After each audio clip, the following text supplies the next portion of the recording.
Assalamualaikum warahmatullahi wabarakatuh.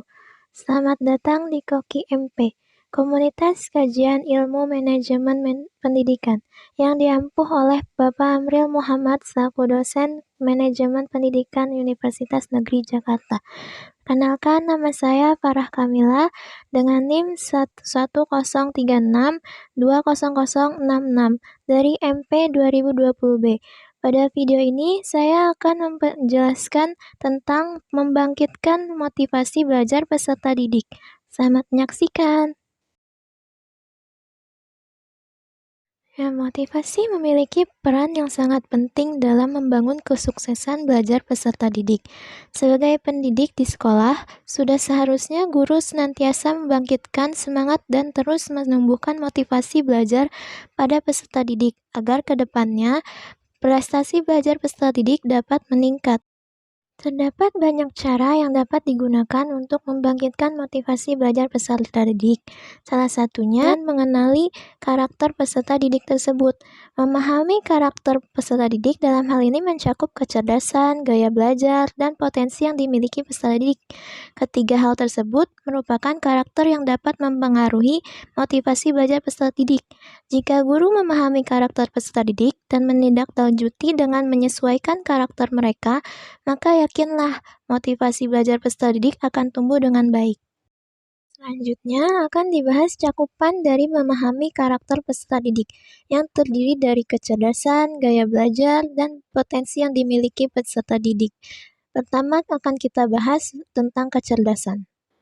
Menurut teori kecerdasan majemuk yang dirumuskan oleh Gartner, ada 8 macam kecerdasan yang dapat dimiliki oleh seseorang.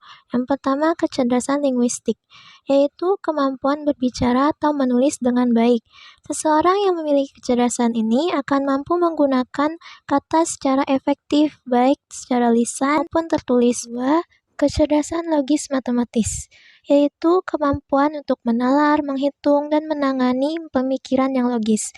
Kecerdasan ini tuh meliputi kategorisasi, klasifikasi, pengambilan kesimpulan, generalisasi, perhitungan, dan pengujian hipotesis. 3. Kecerdasan visual spasial, yaitu kemampuan untuk melukis, memotret, dan mematung. Kecerdasan ini tuh meliputi kepekaan pada warna, garis, bentuk, ruang, dan hubungan antar unsur tersebut.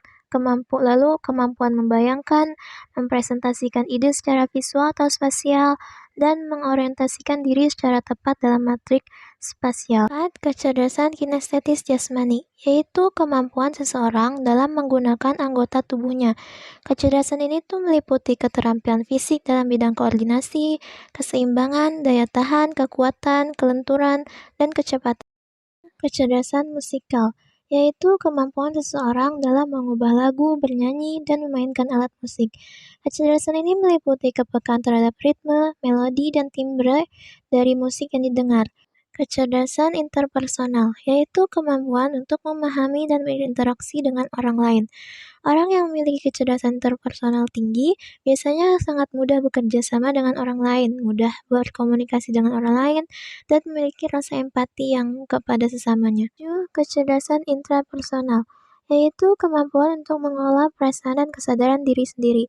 Kecerdasan ini meliputi kemampuan memahami diri yang akurat, yaitu kekuatan dan keterbatasan diri, lalu kesadaran akan suasana hati, maksud, motivasi, temperamen, dan keinginan, serta kemampuan berdisiplin diri, memahami dan menghargai diri.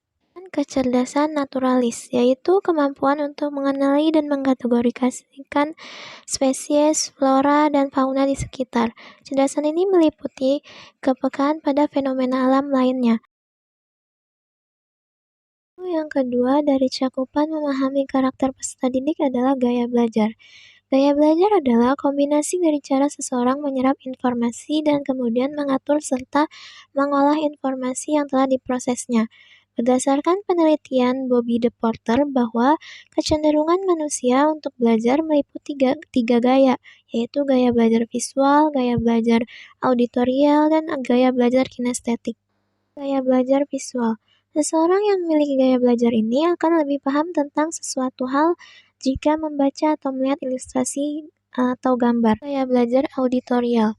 Seseorang yang memiliki gaya belajar ini lebih memfokuskan pada kemampuan pendengaran. Gaya belajar kinestetik. Seseorang yang memiliki gaya belajar ini lebih mudah menyerap makna dengan praktik langsung dibanding hanya dengan melihat atau mendengar. Penjelasan materi dari saya, terima kasih. Wassalamualaikum warahmatullahi wabarakatuh.